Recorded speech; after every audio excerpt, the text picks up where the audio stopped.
कराऊं, कितने भी कीर्तन जप यज्ञ करवाऊं और करोड़ों रुपए गरीबों को दूं तो मुझे कोई पुण्य होने वाला नहीं है। और कितने लोगों की दक्षिणा ले लूं और ये करूं तो भी मुझे पाप होने वाला नहीं है। गुरु जी ने ऐसी जगह पर बैठा दिया, न पुण्यम न पापम चिदानंद रूप शिव ओम शिव। नारायण नारायण। तो बाबा जी फिर ये करोगे क्या? रुचि होगी नहीं ना। जैसे खीर खा लिया तो कोई नाली का पानी पिएगा क्या शौक से? जब साधक थे तो ये नहीं कर रहे थे तो अभी कैसे करेंगे? जब भूखे प्यासे थे ईश्वर के या संसार के तब भी ये नहीं रुचता था तो अभी कैसे रुचेगा? ये तो समझाने के लिए बोलना पड़ता। तो दक्ष जी की स्तुति पूरी हम नहीं कर पाते। ये पन्ना है 59वां और 60वां, 61वें पर भी थोड़ी सी स्तुति है, आप लोग पढ़ लेना। मैं जरा सा पढ़ के सुनाता हूं।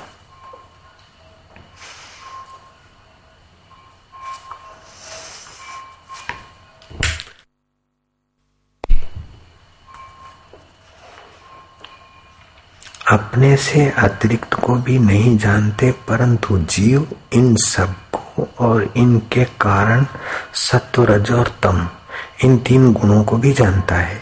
जैसे ये वस्तुएं, मिठाई जीव को नहीं जानते, फूल नाक को नहीं जानते, शब्द कान को नहीं जानते, लेकिन जीव कान को भी जानता है, शब्द को भी जानता है, मिठाई को भी जानता है, जीव को भी जानता है। इसी प्रकार ये जीव इनके कारणों को भी जानता है, सत्वगुण को भी जानता है, रजोगुण को भी जानता है। जब ध्यान भजन त्याग और अच्छे काम करने का भाव आ गया उस समय सत्वगुण होता है। जब लोभ लालच और कुछ टेबल पर मिले तब साइन करूं तो ये रजोगुण आया, तो उसको भी जीव जानता है। और जब कुछ भी हो जाए, इसका तो काम बिगाड़ो क्योंकि इसने मेरा सम्मान नहीं किया था फला, तो ये तमोगुण आ गया। अथवा शराब कबाब पीने की इच्छा हुई तो ये तमोगुण आया। तो ये तमोगुण आया, यार मेरा मन ऐसा हो गया था, मेरा मन कल अच्छा था। तो इस सब को जीव जानता है। मन की अच्छाइयों को भी जानता है, बीच की अवस्था को भी जानता है और बुराइयों को भी जानता है। तो अच्छाई सत्वगुण है, बीच की अवस्था रजोगुण है और एकदम हल्की अवस्था तमोगुण है। इन सब को जीव जानता है, फिर भी प्रभु आपको नहीं जान सकता है। क्या ये तुम्हारी कथा नहीं कर रहे हैं दक्ष प्रजापति? तुम्हारी बात नहीं बता रहे तुमको? और भगवान की बात भी भगवान को बता रहे हैं और अपनी बात भी बता रहे हैं अपने को।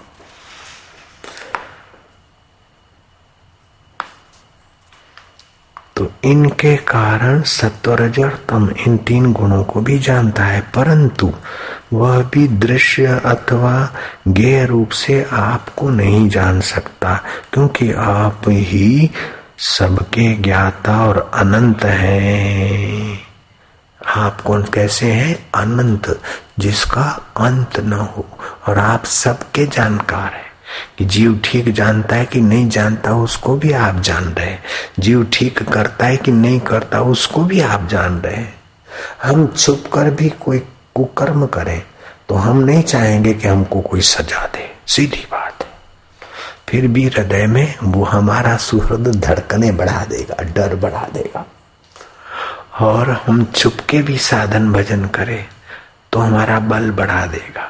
हम जब नल गुफा में अथवा हिमालय की गुफा में या नर्मदा किनारे साधन भजन करते थे कि नहीं करते थे, आपने तो नहीं देखा। हम उस समय जुआ भी करते थे तो आपने नहीं देखा, दारू भी पीते होंगे तो आपने नहीं देखा, लेकिन वो तो देख रहा है। अगर दारू पीते तो वो कहीं और पहुंचा था, जुआ करते तो और पहुंचा था, और सच्चाई से उसकी बंदगी की तो उसने और जगह पहुंचा दिया। वो तो कर्म का फलदाता है, कर्म का दृष्टा है। इसलिए आपको कोई अच्छे काम का थैंक्स दे, उसकी आप परवाह मत करिए। आपको कोई धन्यवाद दे और थैंक्स करे, इसके ऊपर आप उसकी प्रसन्नता के लिए अच्छे काम खोज लीजिए। उसकी नाराजगी से बचने के लिए बुरे काम से बचिए। तो रोज सुबह उठकर प्रार्थना करें कि प्रभु जो तिद भावे सो भलेकार, जो तुझे अच्छा लगे मुझसे वही करवाना। मैं इसी जन्म में तुझे जान लूं पा लूं ऐसा करवाना। बुरे कर्मों से आप ही बचाने की कृपा करेंगे। मैं फिसल जाऊं तो आप मेरे को प्रेरणा देना। मेरे दुनिया के हंगामों में आंख मेरी लग जाए, तू मेरे ख्वाबों में आना, प्यार भरा पैगाम लिए आएगा ना। रात को सोते सोते एक हाथ अपना एक प्रभु का समझ के पकड़ो। दुनिया के हंगामों में आंख हमारी लग जाए, तू मेरे ख्वाबों में आना, प्यार भरा पैगाम लिए। ये करो ये ना करो, तू प्रेरणा देना। जो तुझे अच्छा लगे वही करवाना।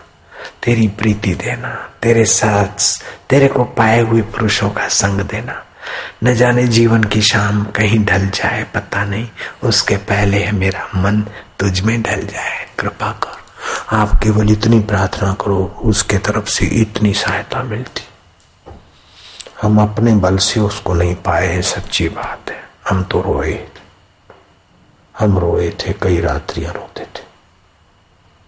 अपने बल से हम नहीं पा सकते थे, हम रोए। बच्चा रोता है तो फिर बच्चे का अधिकार है कि नहीं, ये नहीं सोचता माँ बाप। नहीं, माँ बाप का कर्तव्य है कि बच्चे को उठा ले। बस बच्चा सचमुच ईमानदारी से रोए और माँ क्षमा न करे और उसको गले न लगाए तो वो माँ को मर जाना चाहिए। ऐसे ही भक्त भगवान के लिए तड़फे और रोए और भगवान उस पर कृपा न करे तो ऐसे भगवान को भी मर जाना चाहिए। ये बोलने की ताकत कौन रखे? जो भगवान के साथ हाथ मिलाने की, भगवान की कृपा जिसको मिली वही बोल सकता है, दूसरे की ताकत नहीं। जयराम जी की जब मोहब्बत जोर पकड़ती तो शरारत का रूप लेती है। जब प्यार पराकाष्ठा पे होता है ना तो शरारती भाषा बोलता है। कबीर जी कहते हैं, भला हुआ हरि बिसरिया, अच्छा हुआ तुम बिसर गए। सिर से टली बला, क्या रोज माला लेकर जपना। कर से जपू न ओर से जपू। बोले माला छोड़ दिया तो हृदय से जपोगे? बोले नहीं, कर से जपू न ओर से जपू। भला होया हरि बिसरिया, सिर से टली बला, कर से जपू न ओर से जपू।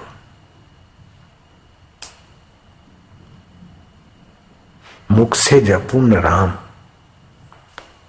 मुख से जपू न राम। राम सदा हमको जपे, हम पावे विश्राम। बोलो, आप तो राम ही हमारा स्मरण करेंगे। कहाँ गया मेरा प्यारा भक्त? और हुआ भी ऐसा। कबीर के घर के पास एक बड़ी खूबसूरत वैश्या का अड्डा था और कबीर जी के यहाँ कीर्तन होता था तो वैश्या के यहाँ जो मौज मजा नाच गाना सुनने आते थे वो कबीर के वहां का ताकड़ दीना दिन सुनकर कोई ग्राहक उधर जाता तो वहां के भक्तों के वाइब्रेशन में वो आदमी सुधर जाता। तो वैश्या की ग्राहकी कम हुई। तो वैश्या ने सुमन पंडा, वो वैश्या के सौंदर्य पर फिदा था और नामचीन आदमी था, डॉन था काशी का। उसको काम सौंपा के कुछ भी करके इस बाबा को भगाओ। तो वो बाबा ने जो शेड बना रखा था,